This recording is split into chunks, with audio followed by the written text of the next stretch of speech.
नमस्कार विद्यार्थी मित्रांनो. अगोदरच्या व्हिडिओमध्ये आपण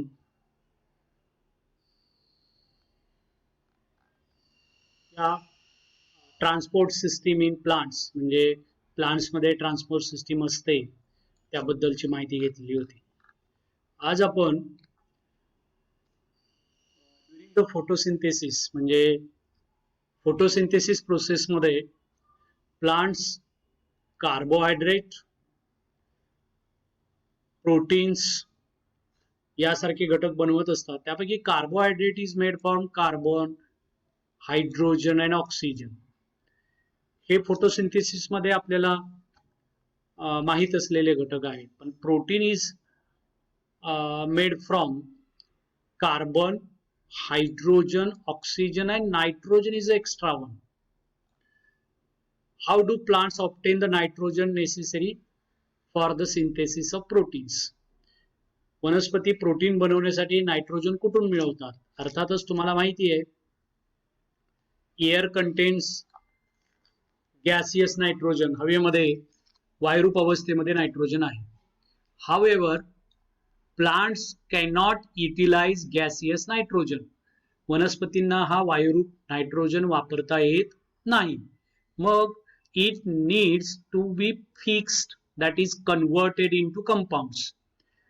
त्या वायुरूप नायट्रोजनचं रूपांतरण नायट्रोजन कंपाऊंड मध्ये होण्याची जी प्रोसेस आहे त्याला फिक्सेशन ऑफ नायट्रोजन असं म्हणतात. म्हणजे it needs to be fix, that is converted into compounds. आणि fixation of nitrogen occurs by biological and atmospheric method. हवेमध्ये असलेल्या वायुरूप नायट्रोजनचं रूपांतरण नायट्रोजनच्या कंपाऊंडमध्ये होण्याची जी प्रोसेस आहे त्याला नायट्रोजन फिक्सेशन म्हणायचं किंवा फिक्सेशन ऑफ नायट्रोजन म्हणायचं. हे जे फिक्सेशन आहे ते दोन पद्धतीने होतं. एक आहे बायोलॉजिकल फिक्सेशन आणि दुसरं आहे ॲटमॉस्फेरिक. अर्थातच बायोलॉजिकल फिक्सेशन मध्ये काही सजीव सहभागी असतात. नायट्रोजनचं गॅसियस नायट्रोजनचं नायट्रोजन कंपाऊंड मध्ये कन्व्हर्जन करण्यासाठी. आणि ॲटमॉस्फेरिक फिक्सेशन मध्ये काही ॲटमॉस्फेरिक फॅक्टर्स किंवा काही घटना आहेत त्यामुळे सुद्धा ती प्रक्रिया होते. आता आपण पहिल्यांदा बायोलॉजिकल फिक्सेशन ऑफ नायट्रोजन बद्दलची माहिती घेणार आहोत. बायोलॉजिकल फिक्सेशन ऑफ नायट्रोजन म्हणजे नायट्रोजनचं जैविक स्थिरीकरण असं म्हणायचं. फिक्सेशन म्हणजे स्थिरीकरण. आता two different types of micro organisms can bring about biological nitrogen fixation. दोन प्रकारचे सूक्ष्मजीव आहेत जे बायोलॉजिकल नायट्रोजन फिक्सेशन घडवून आणतायत. त्यामध्ये पहिला आहे, इकडे एक डायग्राम आहे बाळांनो, रूट्स ऑफ अ लिग्युमिनस प्लांट. लिग्युमिनस म्हणजे ज्याला आपण द्विदल वनस्पती पण तुम्ही म्हणू शकता, त्याला डायकॉटिलिडॉन्स असं म्हणायचं. मराठीमध्ये शिंबावर्गीय किंवा द्विदल वनस्पती असा त्याला शब्दप्रयोग आहे. या इथे हे पांढऱ्या रंगाचे जे तुम्हाला ठिपके असे गोल दिसतात ना, छोटे छोटे कापसासारखे, हे एका विशिष्ट प्रकारचे मायक्रो ऑर्गॅनिझम्स आहेत. हे बघा, हे फक्त डायकॉटिलिडॉन्स म्हणजे जे लिग्युमिनस प्लांट्स आहेत त्यांच्याच बॉडीवरती तुम्हाला, त्यांच्याच मुळावरती दिसतील. हे मूळ आहे म्हणजे रूट आहे, जमिनीखाली असलेला भाग आहे. आणि त्याच्यावरती तुम्हाला हा जो पांढरा भाग दिसतोय की नाही, हा इकडे मी दाखवतोय तो बाळांनो, ते एक विशिष्ट प्रकारचे मायक्रो ऑर्गॅनिझम्स आहेत. ते बघा, root nodules of leguminous plants contain the rhizobium bacteria micro organism. हे एक बॅक्टेरियाचा प्रकार आहे हा. यामध्ये रूट नोड्यूल्स आहेत ना आपल्या लिग्युमिनस प्लांट्सचे, त्याच्यावरती रायझोबियम नावाचे बॅक्टेरिया मायक्रो ऑर्गॅनिझम्स आहेत. आणि these micro organisms absorb atmospheric nitrogen. हे जे मायक्रो ऑर्गॅनिझम्स आहेत त्याच्या या हे जे पांढरे कापसासारखे भाग दिसतोय त्याच्यामध्ये, ते सगळे मायक्रो ऑर्गॅनिझम्स आहेत रायझोबियम नावाचे. हे रायझोबियम काय करतात? Absorb the atmospheric nitrogen. हवेतला नायट्रोजन काय करतात? ऍब्सॉर्ब करतात. And convert into its nitrate. कशामध्ये कन्व्हर्ट करतात? नायट्रेट्स मध्ये. हे कंपाऊंड आहे, नायट्रेट संयुग आहे, त्याच्यामध्ये कन्व्हर्ट करतात. आणि हे जे नायट्रेट आहे, हे नायट्रेट काय होतं? मातीमध्ये मिसळतं आणि या वनस्पतीला पण मिळतं, जे लिग्युमिनस किंवा डायकॉटिलिडन आहे त्यांना मिळणारच, पण जे एक्स्ट्राचं तयार होणार ना ते मातीमध्ये मिसळून राहतं आणि पुढच्या वेळेला आपण जे पीक त्या जमिनीमध्ये घेऊ त्या पिकांना सुद्धा तो कंपाऊंड स्वरूपामधला नायट्रोजन उपलब्ध होतो. आता याच्यामध्ये नायट्रोजन फिक्सेशन करण्याचं काम कोणी केलंय? रायझोबियम नावाच्या मायक्रो ऑर्गॅनिझमने केलंय. आणि रायझोबियम हा एक लिव्हिंग ऑर्गॅनिझम आहे आणि म्हणून याला बायोलॉजिकल फिक्सेशन ऑफ नायट्रोजन म्हणायचं. आता दुसरा हा रायझोबियम आहे, हा डायकॉटिलिडनच्या मुळावरच तुम्हाला दिसेल, पण याशिवाय मायक्रो ऑर्गॅनिझम्स लाईक ॲझॅक्टोबॅक्टर नावाचा अजून एक मायक्रो ऑर्गॅनिझम आहे बाळांनो, तो सुद्धा आर प्रेझेंट इन सॉइल, मातीमध्ये नैसर्गिकरित्याच असतो तो, आणि they also convert atmospheric nitrogen into nitrates. हे जे ॲझॅक्टोबॅक्टर आहेत ते सुद्धा हवेतल्या नायट्रोजनचं रूपांतरण, वायुरूप नायट्रोजनचं रूपांतरण नायट्रेट्स मध्ये करतात आणि अशा प्रकारे वनस्पतींना प्रोटीन सिंथेसिसमध्ये जो नायट्रोजनची गरज आहे ती गरज या प्रकारे पूर्ण होते. हवेतला नायट्रोजन त्यांना आहे तसा नाही वापरता येत, पण त्यासाठी त्यांच्याकडे एक मेकॅनिझम डेव्हलप झालंय, अशा प्रकारच्या सूक्ष्मजीवाच्या मदतीने ते नायट्रोजन मिळवतात. ही झाली नायट्रोजन फिक्सेशनची बायोलॉजिकल मेथड. आता दुसरी एक मेथड आहे बाळांनो, डू यू नो, तुम्हाला माहित आहे का?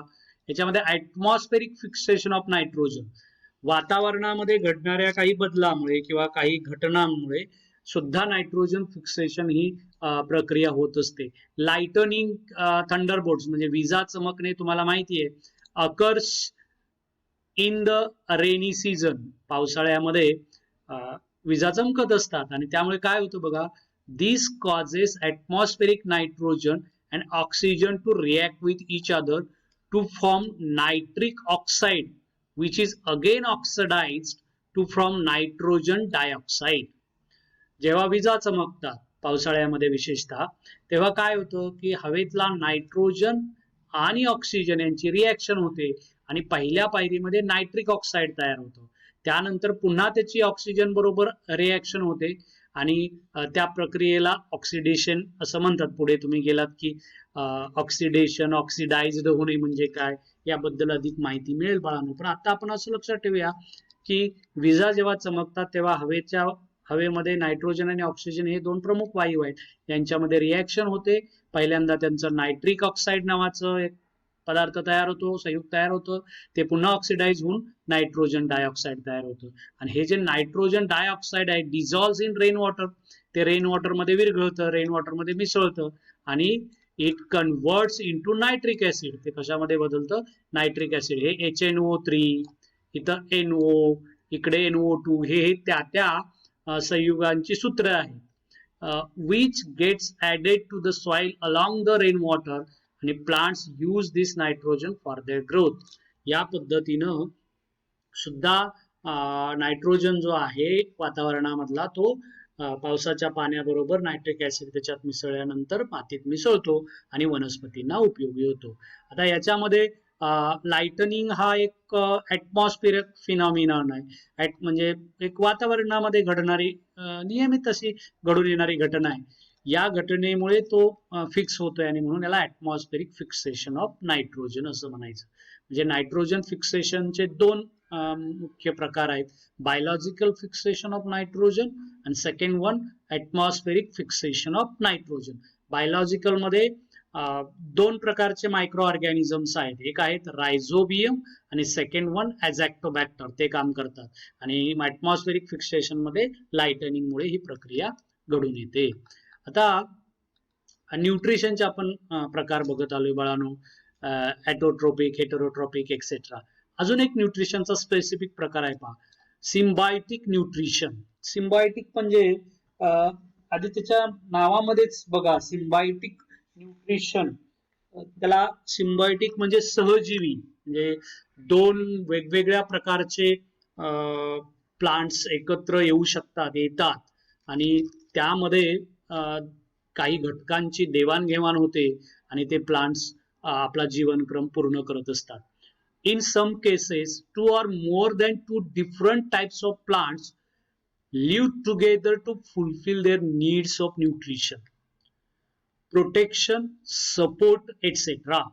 काही वेळेला दोन किंवा दोनपेक्षा जास्त प्रकारचे प्लांट्स एकत्र राहतात. कशासाठी?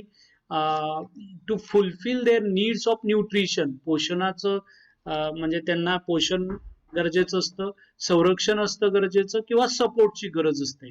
आणि यासाठी हे प्लांट्स एकत्रित येतात, एकत्रित राहत असतात. This type of nutrition is called symbiotic nutrition. अशा प्रकारच्या न्यूट्रिशनला काय म्हणायचं? सिम्बायोटिक न्यूट्रिशन म्हणायचं. इथे एक प्लांट आहे बाळांनो, त्याचं चित्र आहे लायकेन नावाचं. हे याला मसाल्याचे दगडफूल असं सुद्धा म्हटलं जातं. आता ह्या दगड फुलामध्ये किंवा ह्या लायकेनमध्ये दोन डिफरंट प्लांट्स एकत्र आलेले आहेत. म्हणजे याच्यामध्ये दोन प्लांट्स आहेत. एक आहे अल्गी आणि दुसरा आहे फंगी. तुम्हाला माहिती आहे अल्गी हे ॲटोट्रॉपिक मोड ऑफ न्यूट्रिशन असलेलं आहे आणि फंगी हे हेट्रोट्रॉपिक आहे. ते काही अन्न बनवू शकत नाही, पण ते दोघं एकत्र येऊन ते एक प्रकारचं नवीन प्लांट तिकडे तयार झालेलं असतं. नवीन प्लांट म्हणण्यापेक्षा खरं तर दोन प्लांट एकत्र येऊन ते जगत असतात. दोघांचं त्याच्यामध्ये अस्तित्व असतं. Some fungi grow around the roots of some other plants. काही फंगस असतात ते इतर वनस्पतींच्या मुळाजवळ वाढत असतात. These plants supply nutrients to the fungi and in turn fungi supply minerals and water to the plants. काही वनस्पतीच्या मुळाजवळ फंगस म्हणजे तुम्हाला कवकाची वाढ झालेली दिसून येईल, पण ही वाढ त्या वनस्पतींना हानिकारक असत नाही, त्यांना पोषकच ठरते. त्या बदल्यात प्लांट्स त्याकडून ते काय घेतात? अन्न मिळवतात, पण त्या बदल्यात प्लांटला मिनरल्स आणि वॉटर या दोन गोष्टी ते पुरवतात. म्हणजे फंगस प्लांटला मिनरल अँड वॉटर प्रोव्हाइड करतं आणि त्या बदली त्याच्याकडून काय मिळवतं? अन्न मिळवतं. म्हणजे दोघं एकमेकांच्या वरती डिपेंड असलेले आहेत. अजून some fungi and algae live together. काही मध्ये फंगस आणि अल्गी एकत्र राहणारे पण काही प्लांट्स आहेत. The fungi provides water, mineral as well as shelter to the algae. Fungus काय प्रोव्हाइड करतं अल्गीला? पाणी, मिनरल्स आणि शेल्टर सुद्धा प्रोव्हाइड करतं. आणि त्या बदल्यात in return algae provide food to the fungi. Algae फंगीला काय प्रोव्हाइड करतं? फूड. कारण ते त्याच्याकडे क्लोरोफिल आणि ते अन्न बनवू शकतं आणि त्या बदल्यात ते त्याला अन्न देतं. Lichen is an example of symbiosis between algae and fungi. हे लायकेन नावाचं जे प्लांट आहे की नाही, हे अल्गी आणि फंगी या दोन प्लांटचं एकत्रीकरण असतं. त्याच्यामध्ये फंगस काय करतं? वॉटर, मिनरल आणि शेल्टर अल्गीला प्रोव्हाइड करतं आणि त्या बदल्यात अल्गी त्याला फूड प्रोव्हाइड करतं. म्हणजे काही प्लांट्स स्वतः अन्न तयार करणारे आहेत, ॲटोट्रॉपिक आहेत, काही दुसऱ्यावर अन्नासाठी डिपेंड असलेले आहेत, तर काही दोघे एकत्र येऊन आपलं अन्न मिळवण्याची प्रक्रिया जी आहे, न्यूट्रिशन जे आहे ते कम्प्लीट करणारे असतात. असे दोघे एकत्र येणारे जे आहे त्याला सिम्बायोटिक न्यूट्रिशन असं म्हणायचं. ठीक आहे बाळांनो, आपण या व्हिडिओमध्ये इथेच थांबूया. पुढचा जो भाग आहे तो आपण पुढील व्हिडिओमध्ये कम्प्लीट करूयात. धन्यवाद.